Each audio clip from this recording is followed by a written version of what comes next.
building is, in the true sense of the word, a landmark. It's quite a large building, and it's visible from lots and lots of different places. It has to look appropriate now, it has to look appropriate in 100 years, it has to look appropriate in 200 years. I think the most difficult aspect of designing this building was actually that it had to be a four-sided building. There was no real place to put a loading dock. There was no real way to have a back door. All of its facades are important.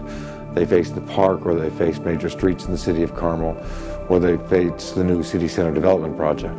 The first truly modern theater was built in Vicenza, Italy in about 1500. This is the multi-centennial birthday of Andrea Palladio, who designed that building. Also in Vicenza is a building designed by Andrea Palladio called the Villa Rotonda. It happens to be one of my favorite buildings in the world, and as such I've always tried to find some way to use it as an inspiration for something.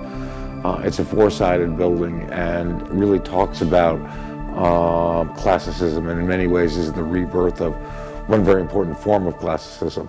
So it seemed like an appropriate form to try and use for the concert hall here.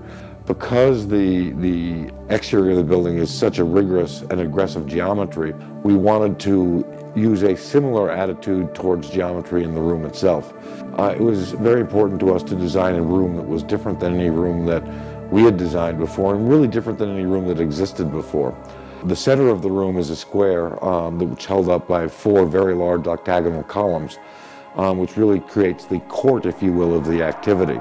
Off that square are four alcoves, if you will, one of which is the stage, one of which is the balconies and terraces of the audience chamber, and two of which on either side are the boxes. Having the oculist and the natural light coming into the hall itself, in the concert chamber, from the oculist in the center is a really delightful addition to how the room will be experienced. You will see the natural environment come in as the light changes, as clouds pass in front of the sun, as dusk occurs, as sunsets occur and change the colors.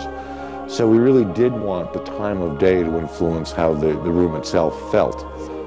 We want this building really to reinforce a sense of wonder of being alive. We really wanted to reinforce the notion that it's special to be human.